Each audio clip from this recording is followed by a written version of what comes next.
You're listening to Brave Girls with Tracy M., where we choose to empower you to be a better leader, mentor, and coach in the world. We'll share stories of people who have achieved great heights by overcoming adversity and rising to the challenge, all while pursuing their passions. These courageous people will inspire you to have faith in yourself and take bold action. Right here with the host of Brave Girls, Tracy M.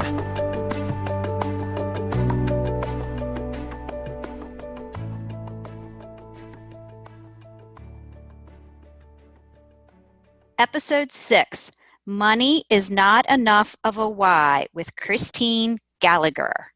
Welcome to Episode 6, Money is Not Enough of a Why with Christine Gallagher.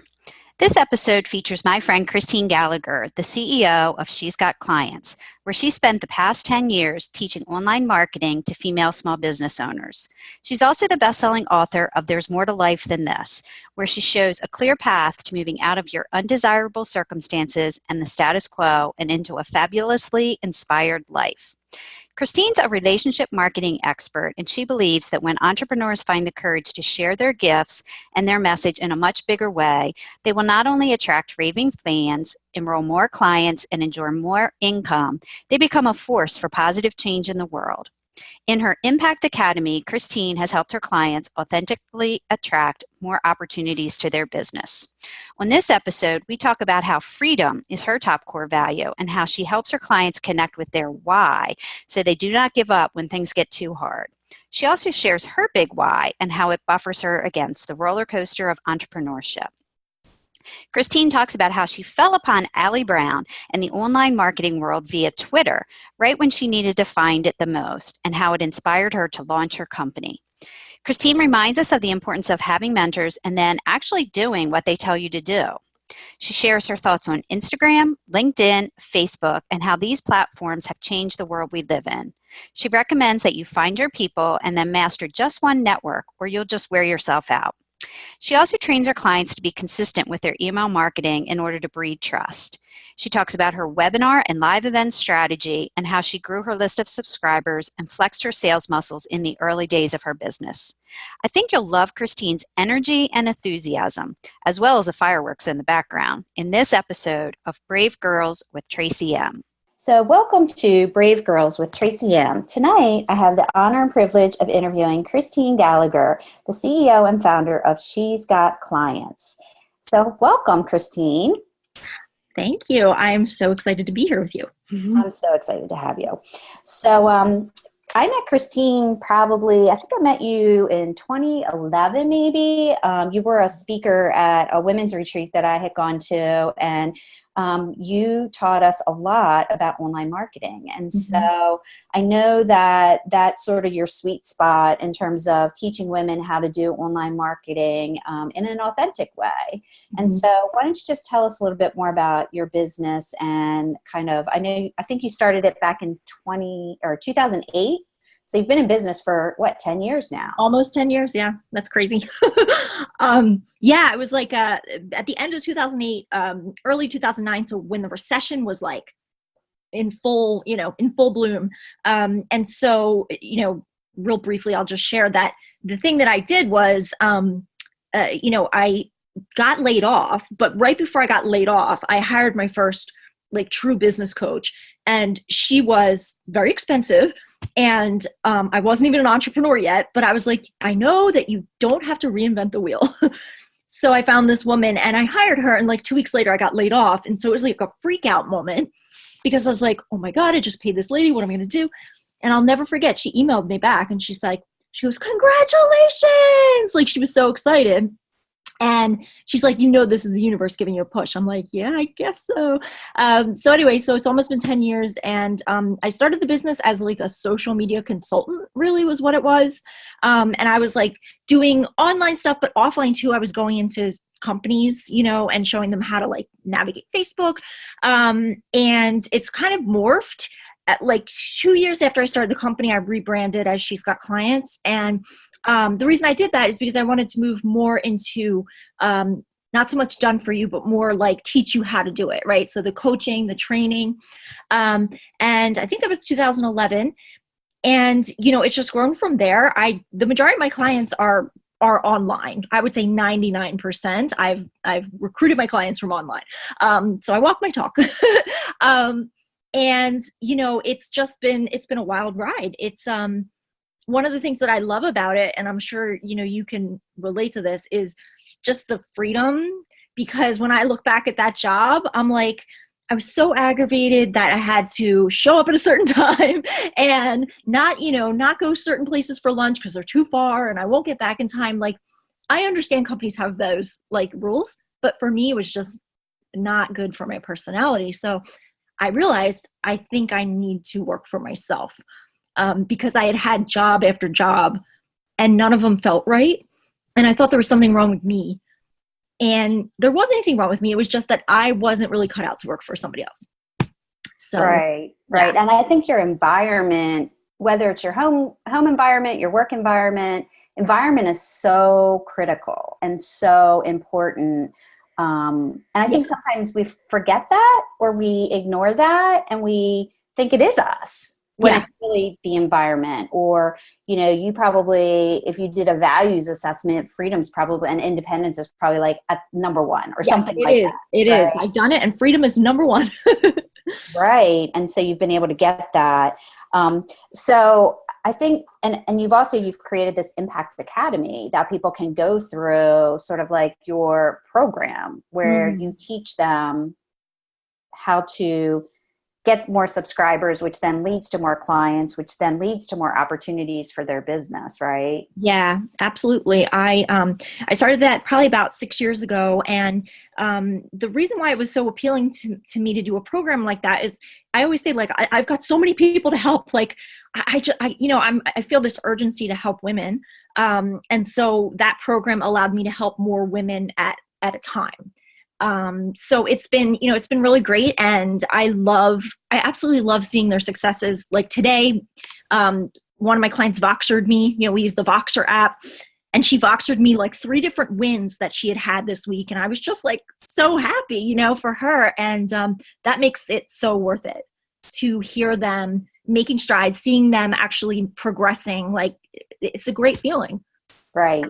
Especially as a coach, because you're helping them transform, right? That's like a big part of it is, and I would imagine not everyone is schooled in all the ins and outs of marketing, whether it be online marketing or any of that. And it can be so overwhelming if you don't even know where to start. So when people, there's a lot of moving parts. There are.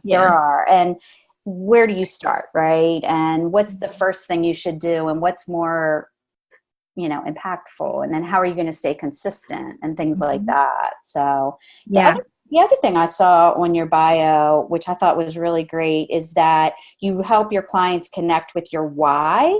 So talk to me a little bit about that, because I think that there's something there. Yeah, definitely. This concept of why, to me, it's important in business and marketing, because I always say that things are going to get hard, like no question, they're going to get hard. And if you don't have a strong enough why driving you, as far as why you're doing what you're doing, it's going to be too easy to give up. And so, and I've seen that. I've seen cases of that, where it's just there wasn't a strong enough why behind what they were doing. And so it's easier to sort of fold and be like, too hard, So I feel like money is not enough of a why. Because a lot of times people are like, oh, the why, I want more money. And I'm like, no, because the money it's not going to be enough when things get rough. Because we all know there are people who make, God knows what in corporate, and they're miserable, so it's got to be something beyond the money.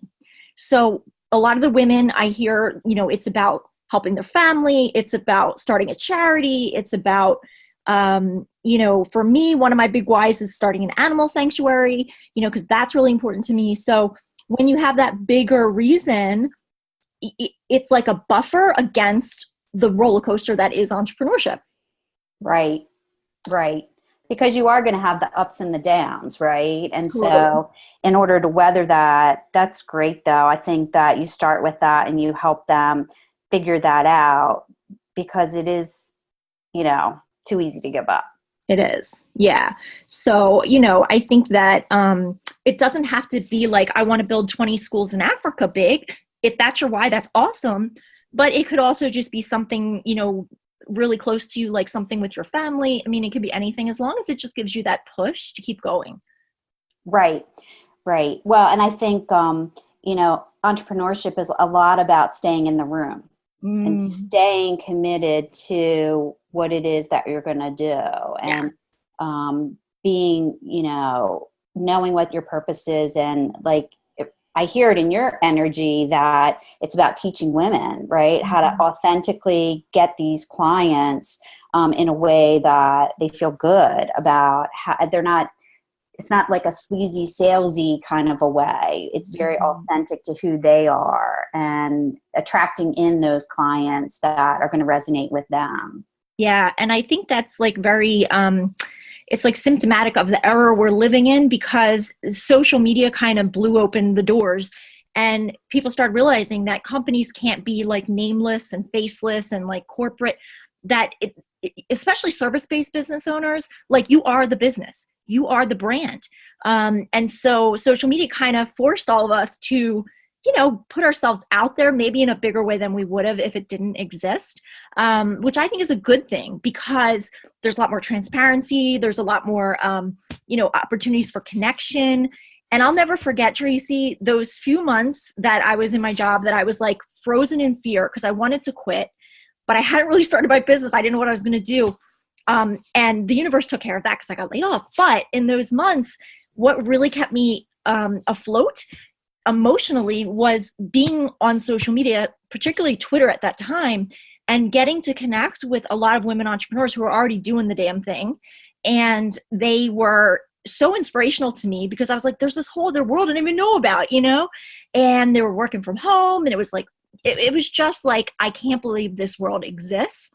And so social media leveled the playing field for me to be able to reach out and ask these women questions.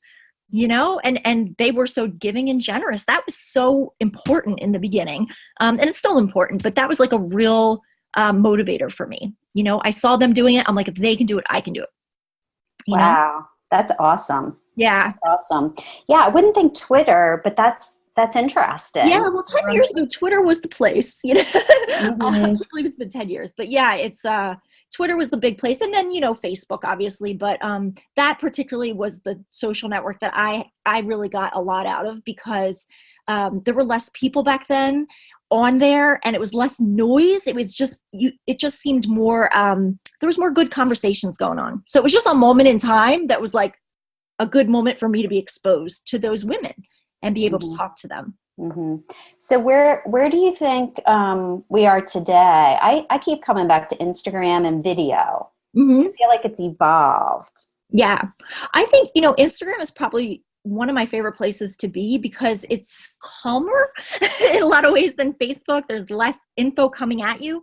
And LinkedIn's always been out there, but everyone's always kind of thinking that's more corporate. But I tell people you need to have a presence there anyway, because people are going to Google you, and you're kind of conspicuous by your absence. And so, I think that who knows what the next social network's going to be, but, Facebook is still the big monster.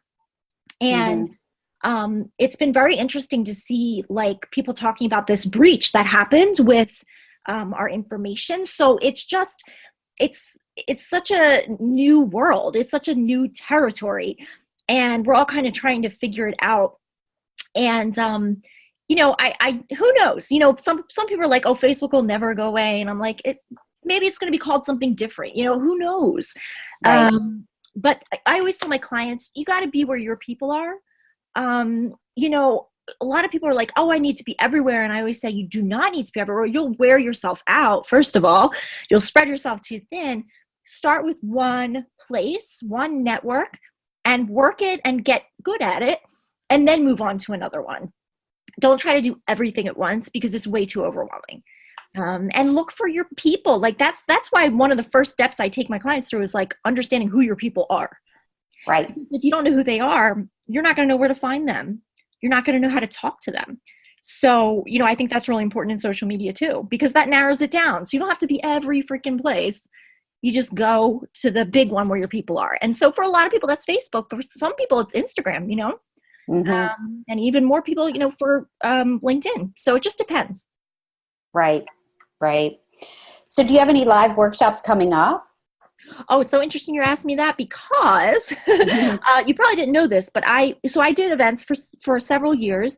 And after a while, I was doing 2-3-day events a year, and that was pretty crazy. And what I decided at the end of 2016 was I was going to take a break from events, because I get bored easily. And I just felt like if I wasn't marketing one, I was marketing the other. And it like took up my whole calendar. It was like constant marketing of events, and that's fine.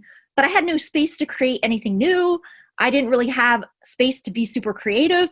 So I decided, and this was a huge deal because this was like my bread and butter, and it was really scary to let that go. But I said to myself, if I can just like make the same amount of money without events, like that will be such a proof to me that like I can decide to not have an event if I don't want to, because I had gotten very, kind of dependent on them. Right. So I did it. I didn't have any events in 2017. And so far none planned for 2018, but what I think is that I'm going to come back with like a more intimate, event, maybe not like a big one, but more of a intimate, higher ticket type workshop. That's kind of where I'm at right now. So, we used to have like these big, huge, productions, and, they're good for some things, but you don't feel like you have that connection to the people in the room necessarily. So yeah, and I think your business, or all of our businesses, go through seasons. Totally. And you do have to kind of surrender into that and know that, okay, the season is changing, and as you evolve, and even your work with your clients, because I'm sure you've had many clients as repeat clients over the years that you've helped as they grow their businesses. So I think that's great that you just said, I'm going to call time out and kind of do something different and create something new. Yes. Just to keep yourself fresh and interesting, and, also responding to the market and what the market wants, right? Or if you want to have these more deep connections with a smaller group to really work, more closely with them when they're specific and getting really deep into their business as like a strategy consultant almost. Yeah, totally. And I think, it's going back to listening to your audience, sometimes, people don't want to learn that way. Maybe,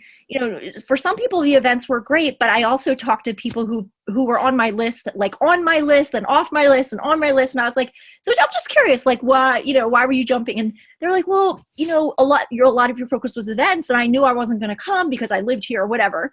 And I was like, oh, that's really good to know. It's interesting. So, and also knowing yourself, like I was feeling very uncomfortable, and I was like, okay, am I growing and that's why I'm uncomfortable, or am I just uncomfortable because I'm doing something I shouldn't be doing right now? And it turned out to be the latter. And so I'm so glad I was able to do that. And I had a mentor at the time who really instilled a lot of faith in me, because she was like, Christine, I'm telling you, you can do just as well with no events. And I was like, are you sure? Right. You get attached, right? And she was right. She was right. I got to do it, and I got space to create new things. That was a biggie. That's awesome. So, one of the things I thought was really interesting is in your background was that you were a research analyst and an adjunct professor, and like your whole like information science, and like how you've like brought that forward and kind of like repurposed it in a lot of ways. So yeah, talk a little bit about that. Because I always think like those jobs and like what I studied in college is like not relevant to what I'm doing, and I'm like, but it is, because I mean it was technology, right? And it's just when I was in grad school doing the information science and all of that, there was no social media, but now I kind of see how that prepared me for what I'm doing. And so it's so interesting, like it's so interesting how things turn out. As well as when I was in grad school, I never thought a thing about entrepreneurship. I would have never given that a thought. It wasn't until I got out in the working world and realized, oh, I don't think this is for me, but I do appreciate the experiences I had, the adjunct professor thing. I realized how much I enjoyed teaching, which translates to now 100%, because most of what I do is teaching and training. There's coaching, but I just love teaching people things. And it's funny because I never wanted to be a teacher when I was growing up, but that gave me a taste of like how empowering it is to educate people and help them do something new. So that was really a great experience that I had. And I don't know if you know this, but when I was an adjunct professor, I was actually a librarian. So You were a cool librarian, though. Yeah. I was kind of like a geek in grad school because I got like 2 masters. One was information science, one was information systems. And, my first job out of grad school was it was a college campus. It was like a satellite campus. And I was the IT person, the librarian, one of the adjunct professors. Like I had all these hats. I was even coding the website, and so again, I appreciate the experiences, but it also showed me what I don't want to do. But I will say something, Tracy, that was really good in the beginning. I, just like all of us probably go through at some point, I question whether, I had the credentials or the background to be an entrepreneur, because I thought maybe you needed, I didn't know. Meanwhile, some of the most successful entrepreneurs never went to college, right? But those first couple of years, I was proud to be able to put my little initials after my name of my master's, because people didn't know who I was. And I was like, well, at least I have this. It shows I know something, right? And so that was very helpful in the beginning as well. Yeah. That's funny. Yeah, I had a kind of a similar thing. Both my parents were teachers, and I said I never want to be a teacher. And then I got a job as an adjunct professor, and I realized, oh my gosh, training and teaching and watching people transform is like, I love it. I love it. And so as I've started to do workshops and create curriculums and courses and stuff like that, it was foundational to just even being confident enough to get in front of a group of people. Yes. And have my lesson plan and then work my lesson plan and, give them exercises and things like that. Do you find that people are more interested in investing in online programs that maybe get like audios and worksheets as opposed to going to the events? Do you find that that's still pretty popular with people? Because I know I've done a lot of courses, various durations with various mentors and coaches, and I listen to them in my car. Oh yeah, because I'm in my car all the time. Mm-hmm. So is that what you're finding as well? Yeah, I think that the excitement and the allure of online courses is not going away. As a matter of fact, it's gotten very saturated. But I think there's a big portion of people that really appreciate being able to learn that way. It can be very convenient. A lot of times these things are recorded. If you miss, you don't get recordings of the classes you go to in person necessarily, right? And so I think that it's not going away. But again, this is where you have to know your audience, because I will always survey my audience, periodically. And one of the questions on the survey might be, if I was to have a live event, what price point would you, be comfortable at? And I also ask them like what length, so, and then you can get a response, like kind of figuring out how much of your list or community would be interested in something like that. But I think the online stuff, to me, like I love being on stage and I love being a teacher in the room, but I also just adore that I can do it from home and have that flexibility. So yeah, it's awesome. And I feel like the world is starting to catch on. Like we kind of knew this, we're in this world, we've been in this world for a while, but now other people are really, it's becoming like so commonplace, taking an online class. And I'm really happy about that. Right. Yeah. I was like you though, in the very beginning, when I kind of got exposed to online marketing, I was like, wait, what? Like there's like this whole other world out there. If you come from a corporate background, which you and I both kind of have. So it's like, you don't even know that exists. So I think it's great you found your people in Twitter land in 2013, 2014, yes, I can do this. Yeah, I have to give a shout out to the woman who was like the primary person. I talked to a lot of entrepreneurs on Twitter back then, but there was one woman that I got on her mailing list because I was doing some like, I always say I had all these little side hustles, you know, like I was doing some real estate investing. I was creating custom wedding invitations. Like I was all over the place and I was just trying to figure out stuff. And I downloaded some report from a real estate guy and he made a recommendation to do an email newsletter. And he said, the queen of this is Allie Brown. And I was like, who's that? But I clicked that link and I was like, I went down the rabbit hole. I'm like, what in this world? You know, I'm like, she's working from home. You know, she's got like these courses. I'm like, this is amazing. And I'm always going to be grateful that I got led to her because she was really she's kind of like the, you know, she's like one of the first women you broke through into internet marketing. And so she really showed me like, there's another world out there and you can actually do this, you know? So that was really important. And I got to meet her and tell her that, which was really good.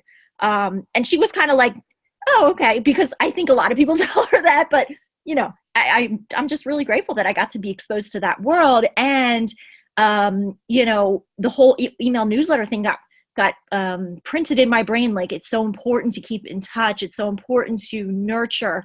And to this day I do that. And it was really her that got me into that originally.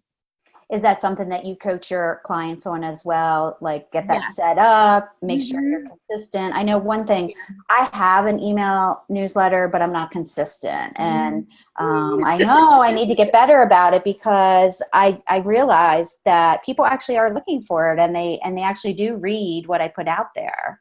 Yeah. And consistency breeds trust, I find. So I feel like, you know, even if you can do it twice a month, you know, start once a month if it feels overwhelming to you. But I really am kind of a hard ass with my clients about being in touch more than less, you know, and they're like, oh, well, what if they don't want to hear from me? And I'm like, they'll unsubscribe. It's okay. They're not your people. It's fine, you know, but you know, that first time you're looking at sending out a newsletter consistently, it is very intimidating. It can be very intimidating. I know I was in the beginning and I'll never forget because the first newsletter I sent out, Tracy, was a week before I got laid off. So it was kind of like the universe was like, all right, she's ready. She's sending out a newsletter. Right. Yeah. Right. So, and it was cool because I got some subscribers and, another thing I'm very grateful for is one of my mentors at that time drilled into my head how important it is to have an email list that you communicate with. So early on, that was such a focus. It still is, but I just was kind of obsessed with it. You know, I was like, in fact, I had a sign that I put on the wall in my bedroom and my ex-husband, he was probably like, what the heck are you doing? But it was a sign. It just said build list. And my mentor told me to put that up on the wall. And I was like, whatever it takes, you know? Right. So that's why I was able to start with like webinars and online courses because I had an audience. Even if it was small in the beginning, I had an audience. So it's really important. When you first started out doing these webinars, were they free? Yes. So what I did and I'm sorry if you hear noise, there's like fireworks going off or something. I don't know what's going on. All right. So what did you ask me? So the question is, when you first started out, you grew your list, you started offering webinars. Are they free? Oh, yes. Yes. And have you evolved that? Yeah. So in the beginning, I did free, but I upsold something paid. So for example, to build my list in the beginning, I held a free webinar every single month. And that got me my first subscribers because I was advertising it on social media and I was flexing my muscle of selling, right? People were coming on the webinar for some free information, but there's almost always a subset of people who want more from you. And so that's when I would sell, like, you know, back then I was like selling a $97 Twitter webinar, you know, but I was so enthralled because, you know, $97, if I got 10 people in that class, oh my God, $1,000. And I started to see the potential if you just ramp up the numbers, you know? And so that was really eye-opening. And so then, you know, I still do free webinars. I think they're great. They're great for getting people to your list and finding out about you. But I usually use them to sell something in the end. And some people take me up on it and some don't, and that's fine. But they're a really great tool. Mm-hmm. Great. And what's the ideal length? Because I know I got invited to a webinar and it was like just way too long and I just dropped off. Like, yeah, I lost interest. It seems like there's like a attention span that people have for webinars. There is. And, when I first started, it was teleseminars. People weren't doing a lot of webinars. It was all by phone. And I'll never forget, like for a few years, the thing was to do like 90-minute webinars. And now I look at that and I'm like, that's really long, So now I don't do ever any more than 60 minutes. Maybe if we do a Q&A, we'll go over that a little bit, but the content itself, we try to keep to 60 minutes. And I think people appreciate that. People just don't have time. And there's a lot of options out there. There are a lot of webinars. So, you really got to kind of hook them in. So you're not alone. I think a lot of people started feeling that way, and that's why they've gotten shorter. But it sounds like some people are still doing really long ones. Yeah. Yeah. Yeah. Well, and the other thing I know that you have, which I'm a member of, is your Facebook group. And I know Facebook is now not really rewarding people with pages, and they are really trying to drive everybody towards Facebook groups and the engagement. So talk a little bit about your Facebook group. It's called Just Add Wi-Fi. Yeah. Right? Yeah. Okay. I thought that was great branding. Oh, thanks. So the Facebook group. So yes, I was driven to a Facebook group because pages used to be the thing. And then Facebook, they really want you to buy ads, which whatever, that's their business model. But they, were punishing us basically by lowering the engagement. And I always used to say, like, it feels like there's tumbleweeds just rolling by on the page, like nothing's going on. So I decided to start this group, and actually I modeled somewhat of it on Jenny, a mutual person that we know, and I just said, well, let's see how this goes. And what I did that, and I actually learned this from a mentor that I thought was really smart, was whenever somebody opts into my list, buys a product, does anything that's like transactional, they get an automatic invitation to the Facebook group. So I was able to grow it pretty quickly because it was just built into like my systems.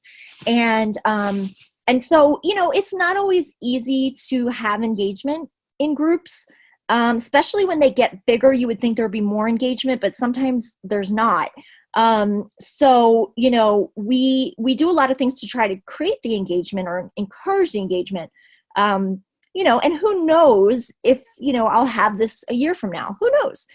There was sort of this trend a few months ago where everyone was shutting down their Facebook groups, and I'm like rebellious. So I'm like, everyone's shutting them down. I'm not shutting mine down. I was like, I'm doing the opposite.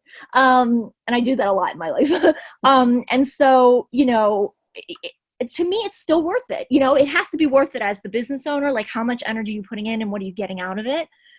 Right now, I see that there are really good things happening in the group, and I really love hearing the group members like share their successes and all that stuff. Like, it gets me tapped in a way that an email newsletter can't, because it felt very one-sided for me to just send this newsletter. And it's like, are they getting it? It's like a black hole, but the Facebook group allows you to engage with them. And that is such a huge part of building the know, like, and trust. So to me, it just made sense. And it's just nice to have a community built around, like shared interests and shared goals. My thing is we're mainly women. There's some men, but we're women entrepreneurs. And the purpose of the group is to help each other move forward, Right. because it's lonely. It is lonely being an entrepreneur. So that was originally why I created the space, and it's been pretty good. Like I said, who knows if I'll have it in a year, but right now it's working. So Great. That's great. Well, I have my finale question, which I always like to ask everyone, which is, what is the bravest thing that you've ever done? So let you think on that. Oh my goodness. All right. So it's almost like there's a tie between two, but I would say, because let me just say, starting my business was a big one. But I'll give a personal one. About 4 years into my business, I left my marriage. And so to me, that feels even more courageous in ways than starting my business, because that was very hard. It was my decision, and it was still so painful and hard. People know, like, a divorce is not, a fun time. And I I look back and I see how scared I was, and I moved forward anyway. And I'll never forget, one of my mentors at the time, she said, Christine, you've made decisions in this past year that would cripple most people.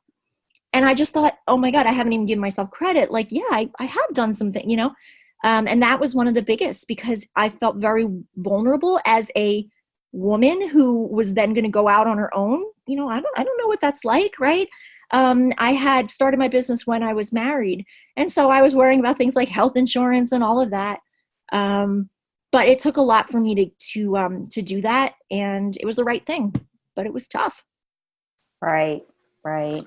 Yeah. Well, thank you for sharing. I mean, I know that when people start their own business, that takes a lot of courage. And I'm sure you didn't take the decision lightly. I'm sure you thought through all the implications to all the people that were involved. And, you know, it's never easy. It's never easy. No. So, and it's also easy to stay in a lot of cases, I think, because of many reasons. And, you know, that kind of was holding me back. You know, I was like, well, I could just sort of, you know, I'm not happy at all, but, you know, maybe this is just what it is. And that wasn't acceptable to me, you know. I want to keep growing and thriving, you know, and so I needed to do it. And I did. And it was scary as heck, but, you know, here I am. So. Right. On the other side, doing your thing and growing your business and just living life to the fullest and connected to your why and growing your tribe. So, yeah. So thank you for sharing, Christine. Oh, you're welcome. Yeah. Well, how can people keep in touch with you? What's like the best way for people to keep in touch with you? The best way is for them to visit my website, she'sgotclients.com. And at the website, you know, we have a lot of free content, free blog posts. We've got free guides you can download.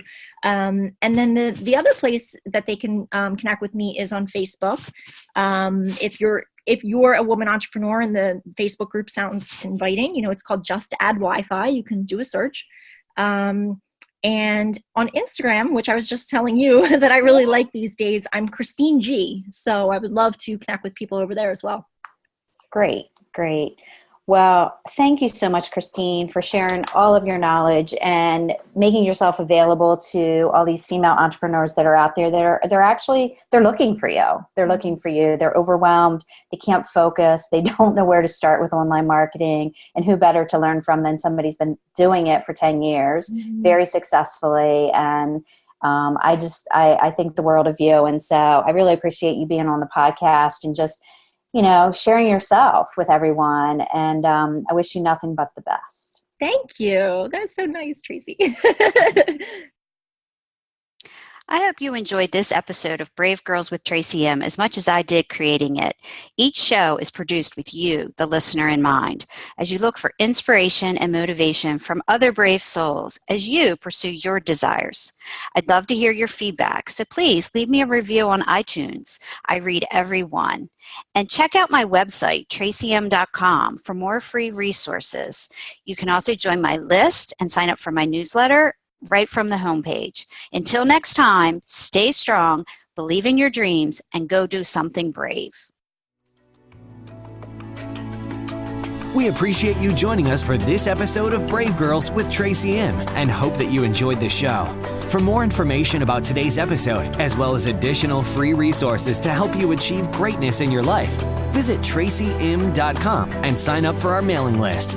Until next time, dream big, believe in yourself, and let your brilliance shine as only you can do.